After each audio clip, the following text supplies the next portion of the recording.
Hello అండి, అందరికీ నమస్కారం. అస్సలాం అలైకుం. Welcome to Uzma's cable. I'm Uzma Shaikh. Guys, ఈరోజు మీ అందరి కోసం నా వేలో అండ్ నా స్టైల్లో నేను మీకు మీల్ మేకర్ పకోడీ గైస్ చాలా ఈజీ అండి. 5 నిమిషాల్లో మీరు చేసుకొని ఎంజాయ్ చేస్తారు. So evening tea time snack కూడా చాలా బాగుంటుంది. మరి దీన్ని అయితే స్టార్ట్ చేద్దామా? ప్రాసెసింగ్ అయితే స్టార్ట్ చేద్దాం.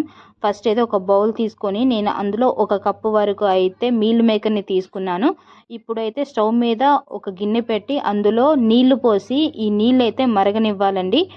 సో 2 మినిట్స్కి అయితే ఈ విధంగా వాటర్ అంతా బాయిల్ అవుతుంది. సో ఇలా బాయిల్ అయినప్పుడు మనం 1 కప్పు వరకు తీసుకున్న మీల్ మేకర్ను జస్ట్ 2 మినిట్స్ అలా హాట్ వాటర్లో ఉంచి సో వీటన్నిటిని ఇప్పుడు నేను కూలింగ్ వాటర్లో వేస్తున్నానండి. చాలు 2 మినిట్స్ ఉంటే, అంతకన్నా ఎక్కువ కూడా ఉడకకూడదు. మళ్ళీ దీనిని మనము వేరేగా మళ్ళీ ఉడికిస్తాం కాబట్టి సో ఇలా కూల్ వాటర్ నుంచి అలా వాటర్ మొత్తం పిండేసుకొని వీటిని ఒక గిన్నెలోకి అయితే తీసుకోవాలి. సో ఇలా మొత్తము వాటర్ మొత్తము ఇలా స్క్వీజ్ చేసేసి తీసుకోవాలండి. సో ఎక్స్ట్రా వాటర్ ఉన్నా కానీ టేస్ట్ ఉండదు. సో ఇలా మొత్తంగా తీసుకొని ఒక గిన్నెలోకి అయితే తీసుకుందాము. సో ఇప్పుడు ఇదే గిన్నెలోకి 1 స్పూన్ వరకు అయితే ఉప్పు తీసుకుంటున్నాను. 1/2 స్పూన్ వరకు అయితే పసుపు అండ్ 1 స్పూన్ వరకు అయితే నేనైతే కారం తీసుకుంటున్నాను. నార్మల్ కారమే తీసుకుంటున్నానండి. అండ్ ఇందులోనే కొంచెము అల్లం వెల్లుల్లి పేస్ట్ కూడా. సో అల్లం వెల్లుల్లి పేస్ట్ ఇందులోనే నేను ఒక 2 టేబుల్ స్పూన్స్ వరకు అయితే శనగపిండి తీసుకుంటున్నాను. అండ్ 1 స్పూన్ వరకు అయితే నేను కార్న్ఫ్లోర్ని తీసుకున్నాను. మీరు కావాలనుకుంటే ఇక్కడ బియ్యపిండి కూడా యాడ్ చేయొచ్చు. సో ఇందులోనే నేను 1/2 టేబుల్ స్పూన్ వరకు అయితే గరం మసాలా తీసుకున్నాను. అండ్ ఇందులో నేను ఒక చిటికెడు ఫుడ్ కలర్ తీసుకున్నాను. ఇది ఆప్షనల్ అండి, మీరు కావాలంటే యూస్ చేసుకోవచ్చు, లేకపోతే నార్మల్గా కూడా చేసేసుకోవచ్చు. సో వీటన్నిటిని ముందు అయితే కలుపుదాము. మీల్ మేకర్లో ఆల్రెడీ కొంచెం వాటర్ ఉంటుంది కాబట్టి సో ఆ తేమతోనే ఇక్కడ మీల్ మేకర్కి మొత్తము ఆ పిండి పడుతుంది. మనం కావాలంటే ఎక్స్ట్రాగా కొంచెం వాటర్ పోసుకొని జస్ట్ అలా ఒక కోటింగ్ ఇవ్వాలి పైన నుంచి. సో కొంచెం వాటర్ పోస్తూ ఈ విధంగా ఉండాలి, ఇంతకన్నా ఎక్కువ ఉండకూడదండి. సో దీన్ని అయితే ఫ్రై చేద్దాము. స్టవ్ మీద కడాయి పెట్టి సో ఆయిల్ అయితే పోద్దాము. ఆయిల్ అయితే హీట్ అయిందండి. ఇందులోనే మనం ముందుగా చేసుకున్న మీల్ మేకర్ని కొంచెంగా అలా స్ప్రెడ్ చేస్తూ వేయాలి. ఇలాగే మొత్తము అందులో వేసుకోవాలండి. మనము చూపించిన విధంగా అయితే ఇలా స్ప్రెడ్ చేస్తూ వేయాలి. సో చూసారా ఎలా ఫ్రై అవుతున్నాయో? ఇలా వేస్తే అలా పైకి వచ్చేస్తున్నాయి. ఈ విధంగా ఆయిల్ అయితే హీట్గా ఉండాలి, మరి నార్మల్ హీట్ కూడా ఉండకూడదు. అవి మంచిగా ఫ్రై అవ్వాలి.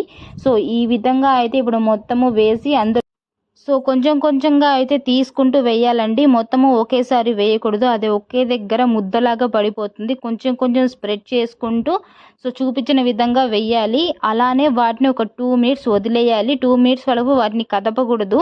సో మొత్తము ఇప్పుడైతే వాటిని స్ప్రెడ్ చేద్దాము. ఆల్రెడీ ఫ్రై అయ్యే ఉంటుంది కాబట్టి సో ఇలా గరిటెతో ఇలా మనము వాటిని స్ప్రెడ్ చేస్తే ఒక్కదానికి ఒకటి అతుక్కోకుండా ఉంటాయండి. సో ఈ విధంగా అయితే అంతా స్ప్రెడ్ చేస్తూ అయితే మనం ఫ్రై చేయాలి. సో ఆల్మోస్ట్ అయితే ఇది అయిపోయింది.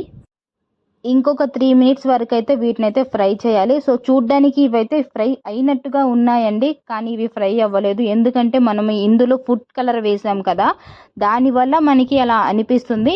బట్ ఇది ఇంకా ఫ్రై అవ్వాలి. ఒక 3 మినిట్స్ కంటిన్యూగా ఇలా మనం ఫ్రై అవుతూ ఇలా చేస్తూ ఆ ఆయిల్లోనే అలా ముందుకు వెనక్కి వాటిని అలా కదుపుతూ ఉండాలి. అప్పుడే మనకు బాగా ఫ్రై అవుతాయి. సో ఇవి అయితే ఫ్రై అయ్యాయండి. 2 మినిట్స్ తర్వాత చూద్దాము. సో ఈ విధంగా అయితే ఫ్రై అయ్యాయి. ఇప్పుడు వీటిని ఆయిల్లోంచి తీసేసి ఒక ప్లేట్లోకి అయితే తీసుకుందాము. సో మొత్తం ఫ్రై అయిన మీల్ మేకర్స్ అన్ని అలా తీసుకుందాము. ఇప్పుడు అదే ఆయిల్లో మనము ముందుగా కరివేపాకు అండ్ పచ్చిమిర్చిని ఈ విధంగా అయితే ఫ్రై చేసుకోవాలండి. కొంచెం ఫ్రై అయిన తర్వాత ఆ కరివేపాకుని పచ్చిమిర్చిని అలా ఆయిల్లోకి వదిలేద్దాము. సో ఈ విధంగా ఫ్రై చేసుకొని తీసుకుంటే ఈ పచ్చిమిర్చి అండ్ కరివేపాకు అండ్ అవి తింటే చాలా బాగుంటుందండి, వీటి కాంబినేషను. సో ఇది కూడా వాటితో పాటు కలిపి తింటే ఇంకా టేస్ట్గా ఉంటుంది. సో ఈ విధంగా మీరు ట్రై చేయండి, ఇది చాలా టేస్ట్గా ఉంటుంది. అండ్ మీరు తినేటప్పుడైతే కొన్ని ఆనియన్స్ కూడా వేసుకోండి. సో ఫైనల్లీ ఇవైతే ఫ్రై అయ్యాయండి, వీటిని తీసుకుందాము. సో చూసారా, ఇంత సింపుల్ రెసిపీ మీకు కూడా ట్రై చేయండి. అండ్ మీకు ఈ వీడియో నచ్చింది అని అనుకుంటున్నాను. నచ్చితే డెఫినెట్లీ అయితే మన ఛానల్ని సబ్స్క్రైబ్ చేయండి guys. And thank you for watching guys. Love you. Keep